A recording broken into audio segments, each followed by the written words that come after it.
Lors de cette séance, nous allons un peu vérifier la connaissance de nos droits et de devoirs sur Internet. Vous allez avoir un QCM, des questions, un choix, un choix multiple. Donc, vous allez donner vos réponses à chaque fois. Et vous avez, une fois que vous avez fixé votre réponse, on passe à la diapositive suivante qui vous dira si vous avez eu raison, vous avez eu tort de répondre comme vous l'avez fait. Et par la même occasion, vous allez essayer de retenir la bonne réponse. Voilà. On commence par la première question. Question numéro 1. Je désire agrémenter mon site internet avec des images trouvées sur internet. Puis-je le faire? Réponse A. Oui, tout ce qui est sur internet est libre de droit. Réponse B. Non, il faut demander l'autorisation à l'auteur des images. Faites votre choix donc, A ou B, et on passe à la diapositive suivante, et là vous allez voir la réponse. Et bien voilà, dans cette diapositive, on voit la réponse non. Il faut demander l'autorisation à l'auteur des images. On n'a pas le droit, comme ça, d'utiliser des images sans être autorisé à les utiliser. La question suivante, numéro 2. Lorsque je m'exprime sur un forum sous un pseudo, je ne suis pas responsable de mes propos. Réponse A. Vrai. Le but du pseudo est d'interdire d'associer des propos à leur auteur. Réponse B. Faux. L'auteur des propos est responsable de ses dires. Choisissez donc A ou B. Une fois que c'est fait, je passe à la diapositive suivante et là vous allez avoir la réponse. Eh bien c'est faux. L'auteur des propos reste responsable de ses dires. Sur Internet, attention, c'est pas parce qu'on a un pseudo qu'on n'a pas de responsabilité par rapport à ce qu'on écrit sur Internet. La question 3. Qu'est-ce que le streaming? Réponse A. Un logiciel permettant de télécharger des fichiers, musique, film. Réponse B. Une manière d'accéder à un fichier en temps réel, sans téléchargement. Choisissez donc votre réponse A ou B. On va passer à la réponse, à la diapositive suivante. Eh bien, c'est la réponse B encore. Donc, c'est une manière d'accéder à un fichier en temps réel sans téléchargement. La question suivante, la question numéro 4. Ai-je le droit de publier des photos de mes amis sur mon blog, un site personnel ou sur Facebook? Réponse A. Je peux le faire puisque mes amis m'ont envoyé les photos et par conséquent elles m'appartiennent. Réponse B. Je peux le faire à condition d'avoir leurs autorisations et celles de leurs parents s'ils sont mineurs. Donc, choisissez votre réponse A ou B. Une fois que c'est fait, on va avoir la vraie réponse. Eh bien, c'est la réponse B encore une fois. Donc, je peux le faire à condition d'avoir leurs autorisations et celles de leurs parents s'ils sont mineurs. Question numéro 5. Ai-je le droit de mettre des fichiers musicaux ou à télécharger sur mon blog ou sur un site internet? Réponse A, oui, dans la mesure où j'en suis l'auteur. Réponse B, non, car je commets une infraction dans le cas où je n'en suis pas l'auteur, et je risque d'être poursuivi en justice. Choisissez, réponse A, réponse B.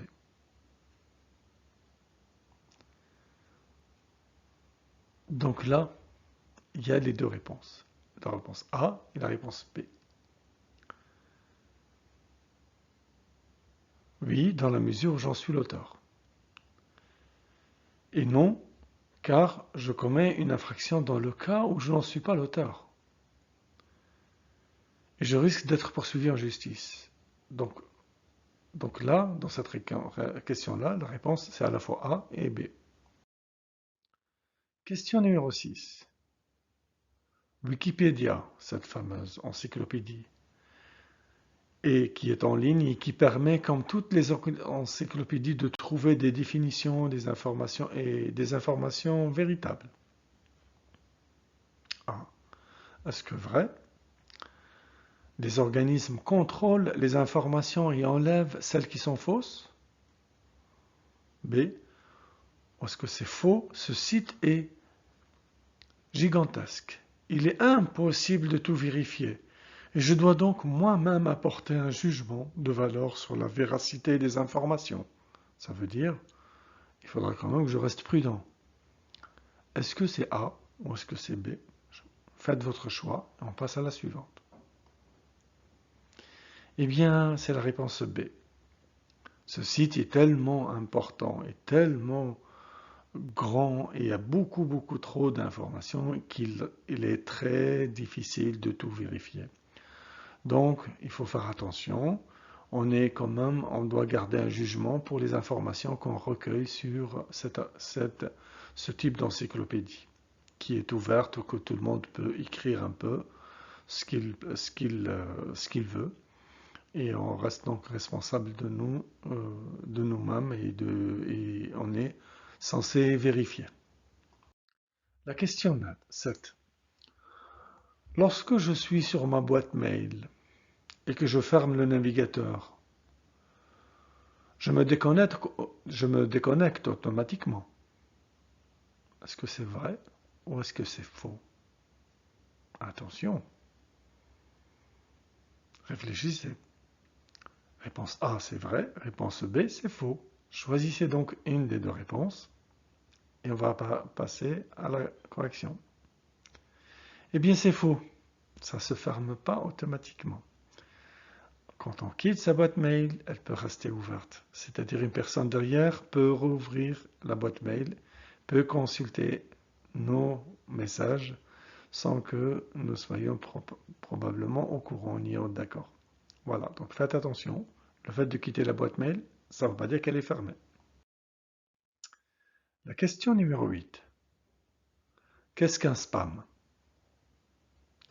C'est un email qui raconte, réponse A, c'est un email qui raconte des histoires drôles.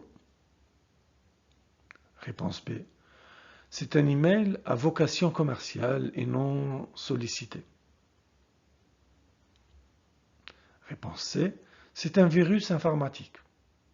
Alors c'est A, B ou C, ou plusieurs réponses. Faites votre choix. On va passer à la suivante. Eh bien, c'est la réponse B. Donc, c'est un email à vocation commerciale et non sollicité. Ça veut dire, non sollicité, c'est qu'on ne l'a pas demandé particulièrement. C'est un mail qui arrive comme ça et qui arrive et qui a comme vocation commerciale, c'est-à-dire elle va essayer de vous vendre des choses. La question numéro 9. Quel logiciel essentiel faut-il pour se prémunir des attaques extérieures? Donc, on doit doter son ordinateur d'un logiciel. Donc. Réponse A, il faut avoir un antivirus. Réponse B, il faut avoir un pare-feu. Réponse C, il faut avoir un bouclier. Choisissez votre réponse, A, B ou C. Une fois que c'est fait, on passe à la suivante. Eh bien, la réponse c'est A et B. C'est-à-dire il faut avoir un antivirus et un pare-feu. La question numéro 10.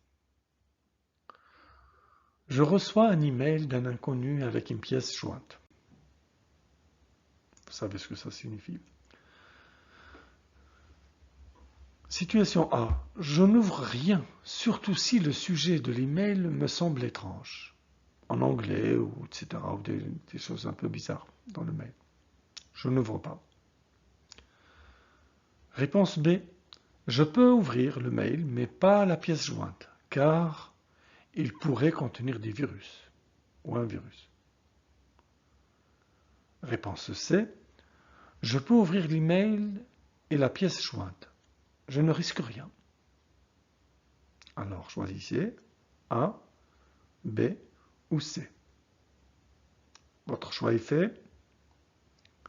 Eh bien, c'était la réponse A. Je n'ouvre rien, ni le mail, ni la pièce jointe, surtout si le mail me semble étrange, parce que je risque d'avoir des problèmes sur mon ordinateur après. La question 11. On a le droit d'utiliser une œuvre librement. Musique, photos, etc. La modifier ou la télécharger sans risque. Réponse A. Quand on veut. Réponse B. Si on a l'autorisation de l'ayant droit, celle qui en détient le droit. Réponse C.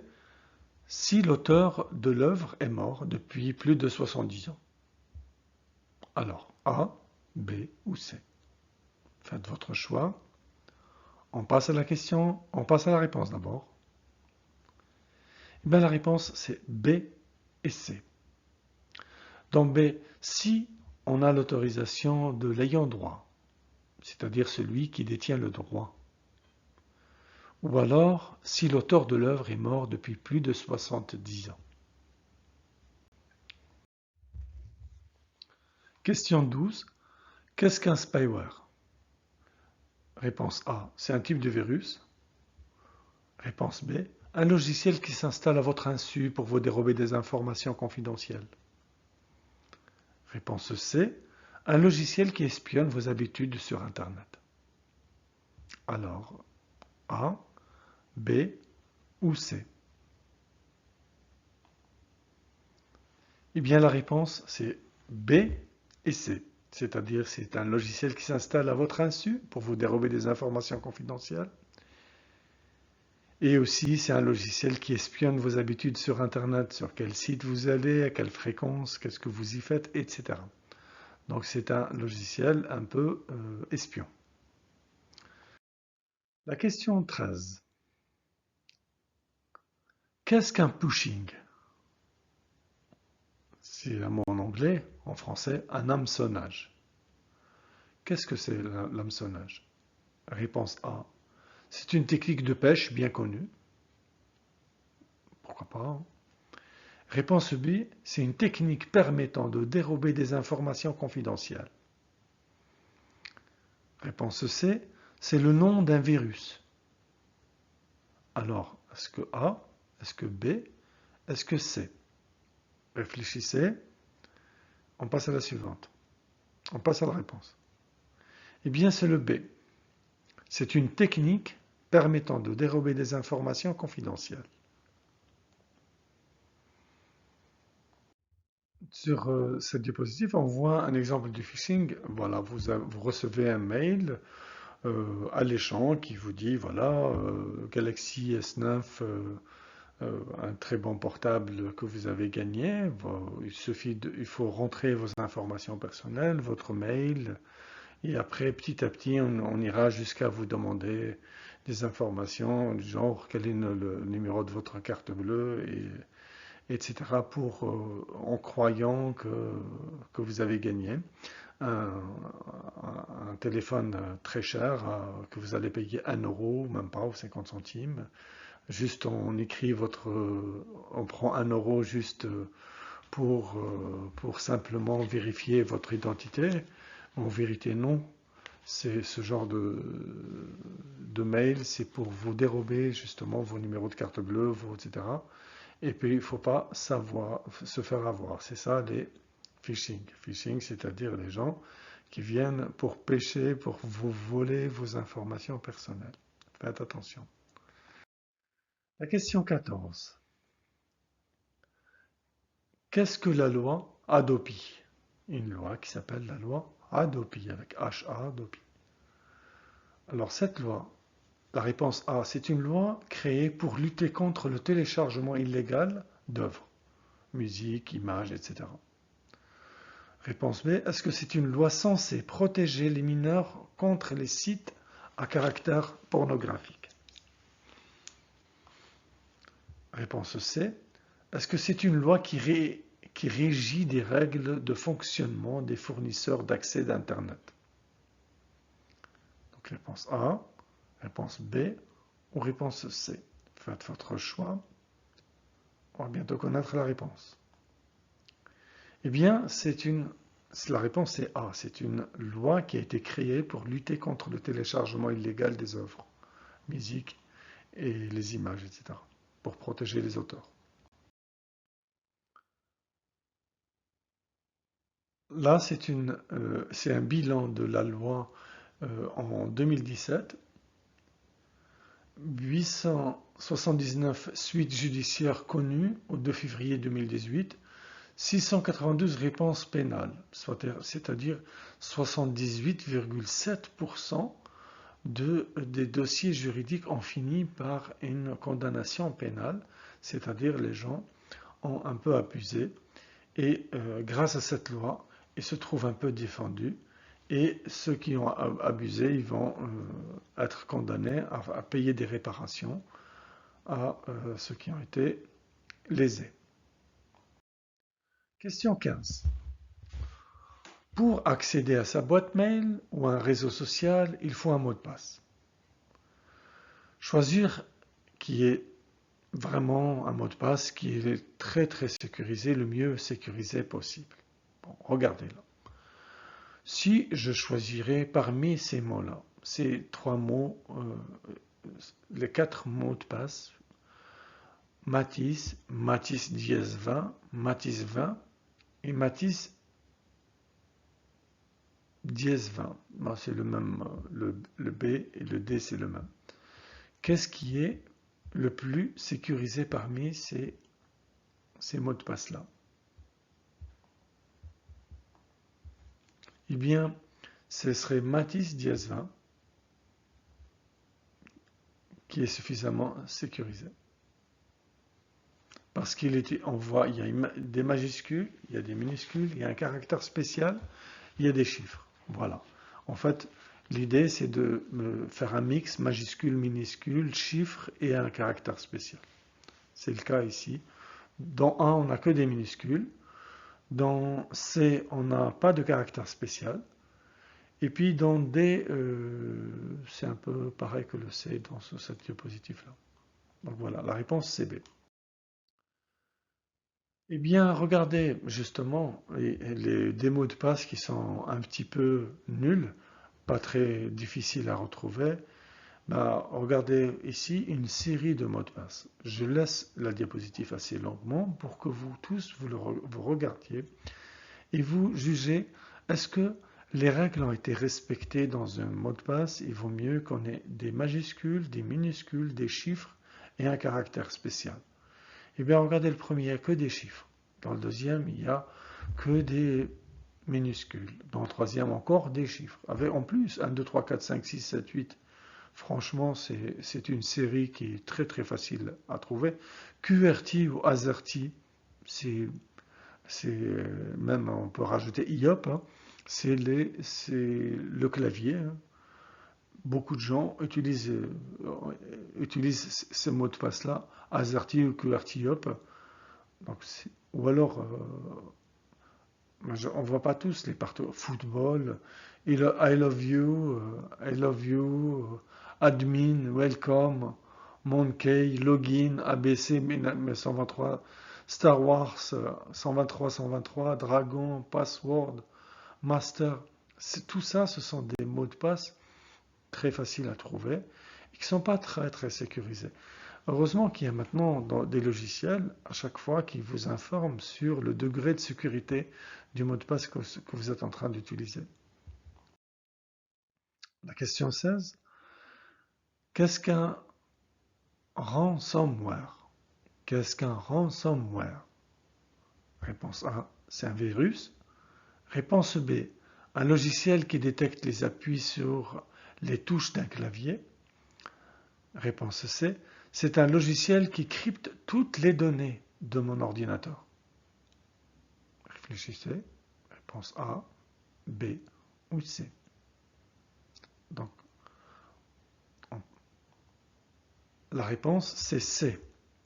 C'est un logiciel qui crypte toutes les données de mon ordinateur. Donc c'est ça, un ransomware, c'est un logiciel qui crypte toutes les données de mon ordinateur. C'est la réponse C. Question 17. Qu'est-ce qu'un hoax? H-O-A-X. Qu'est-ce qu'un hoax? Réponse A, c'est un email à vocation commerciale. Réponse B, un email qui vous demande d'envoyer cet email à tous vos contacts, par exemple, pour aider quelqu'un, pour une cause noble. Ou réponse C, c'est un email qui raconte une histoire drôle. Pourquoi pas? Alors, réponse A, B ou C. Faites votre choix. On passe à la suivante. La réponse, c'est B.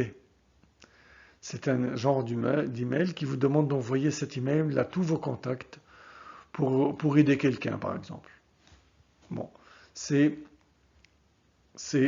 une manière de voler les identités et les emails de beaucoup de monde. Donc, c'est aussi quelque chose qu'il faudra manipuler avec une très grande prudence. Question 18. Quand j'enlève une photo de Facebook, celle-ci est toujours stockée sur le serveur de Facebook? Réponse A, c'est vrai. Réponse B, c'est faux. Alors, qu'en pensez-vous? Est-ce que c'est vrai ou est-ce que c'est faux? Faites votre choix. La réponse est vraie. Donc, la photo, elle restera toujours et pour toujours stockée chez Facebook. Donc, réfléchissez beaucoup avant d'envoyer une photo. Instagram, c'est pareil. Eh bien, d'abord regardez ce texte-là qui vous rappelle les conditions générales d'utilisation de Facebook. Si vous regardez Instagram, vous allez voir, c'est des choses comparables. Lorsque vous supprimez votre contenu de propriété intellectuelle, ce contenu est supprimé d'une manière similaire au vidage de corbeille sur un ordinateur. Cependant, vous comprenez que, en raison de la technologie utilisée par le système Facebook, les contenus supprimés peuvent persister dans les copies de sauvegarde pendant une durée raisonnable, en règle générale pendant 90 jours maximum, après le début de suppression, mais qu'ils ne sont pas disponibles aux autres utilisateurs pendant cette période.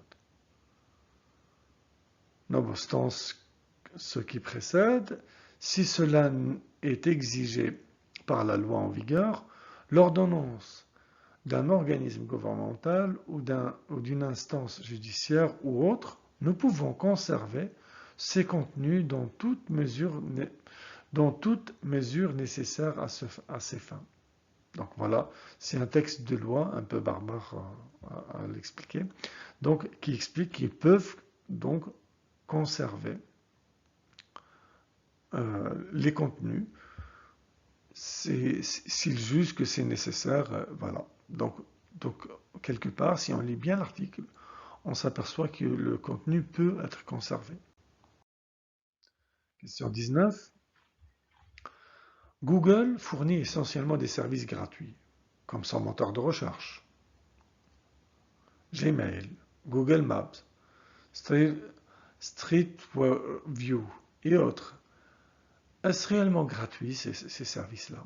Est-ce que c'est vraiment gratuit? Il y a des gens qui travaillent pour que finalement ils ne touchent pas d'argent du tout. Est-ce que c'est normal que c'est gratuit? Réponse A. Bien sûr, puisque je ne paye pas pour les utiliser. Réponse B. Non. Réponse C. Ça dépend. Alors, faites votre choix. Et la réponse est non. Simplement non. C'est pas gratuit. C'est pas du tout gratuit, même si vous n'avez pas l'impression de payer, mais vous payez d'une autre façon. Et Google ne travaille pas gratuitement. Et il y a des centaines et des milliers d'informaticiens qui travaillent derrière Google. Il faut bien les payer. Et ce n'est pas en payant rien qu'ils vont être payés. Donc, il y a quelque part une autre façon de se faire payer. La question 20. Un antivirus non mis à jour. Ça arrive souvent sur les ordinateurs. On met un antivirus, puis après, il n'est pas à jour. Réponse A. Est-ce qu'il est quand même un peu efficace? Ou réponse B. Est-ce qu'il ne sert plus à rien et il ne propage pas l'ordinateur? Alors, A ou B? La réponse est B. C'est vrai. S'il n'est pas mis à jour, donc il ne reconnaît pas les derniers virus et il ne protège pas l'ordinateur. Parce que l'ordinateur se fait attaquer souvent par les virus les plus récents. Donc un antivirus non mis à jour ne sert à rien.